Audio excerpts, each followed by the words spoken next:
मराठा आंदोलक मुख्यमंत्र्यांची भेट घेणार आहेत। आज दुपारी 12 वाजता मराठा आंदोलक आणि मुख्यमंत्र्यांची भेट होणार आहे। मुंबईतल्या चुनाभट्टी इथे ही भेट होणार आहे। मंत्रालयाला घेराव आंदोलनासाठी 100 ते 150 आंदोलक काल मुंबईमध्ये दाखल झाले होते।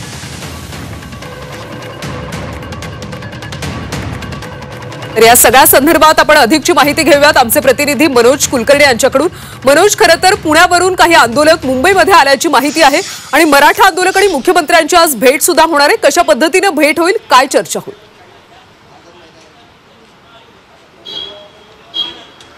अगदी बरोबर आहे। काल मराठा आंदोलक जे आहेत ते या ठिकाणी आले होते, मुंबईत आले होते आणि मंत्रालय घेराव आंदोलन करणार होते। मराठा आरक्षण मुख्यमंत्री स्मरण यात्रा मंत्रालय घेराव असं हे आंदोलन होतं आणि त्यासाठी या ठिकाणी आले होते।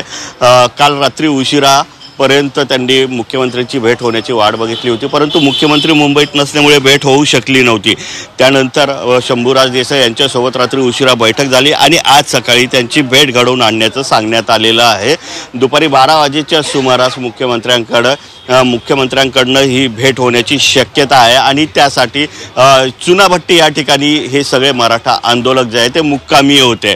या मुक्काम करण्यासाठी या ठिकाणी आल्यानंतर आता या ठिकाणी त्यांची बैठक सुरू असल्याचं पाहायला मिळते आहे। मुख्यमंत्र्यांसोबत जे काय बोलायचं आहे ते कशा प्रकारे असणार या सगळ्या गोष्टींची ही बैठक होत असल्याचं या ठिकाणी पाहायला मिळते आहे। साधारणतः 12 वाजेनंतर यांना मुख्यमंत्र्यांकडनं संदेश येईल आणि मग मुख्यमंत्र्यांची भेट कुठे होणार आहे, मंत्रालयात होणार आहे, सह्याद्री गेस्ट हाऊसला होणार आहे की वर्षावर होणार आहे, या सगळ्या गोष्टी यांना कळणार आहे आणि त्यानंतर ही भेट होणार आहे। या ठिकाणी जवळपास 100 ते 150 जे मराठा आंदोलक आहेत ते या ठिकाणी आलेले आहेत, मुक्कामी होते आणि अशा प्रकारे या ठिकाणी त्यांच्या गाड्या सुद्धा आहेत। आपण बघू शकतो की मराठा आरक्षण देऊ असं मुख्यमंत्र्यांनी सांगितलं होतं आणि त्यासाठीच ही स्मरण यात्रा त्यांनी काढल्याचं कार्यकर्त्यांनी सांगितलेलं आहे। मनोज, त्यामुळे आज नेमकी कशा पद्धतीची चर्चा होते याकडे आता सर्वांचंच लक्ष आहे। धन्यवाद या सगळ्या सविस्तर माहितीसाठी।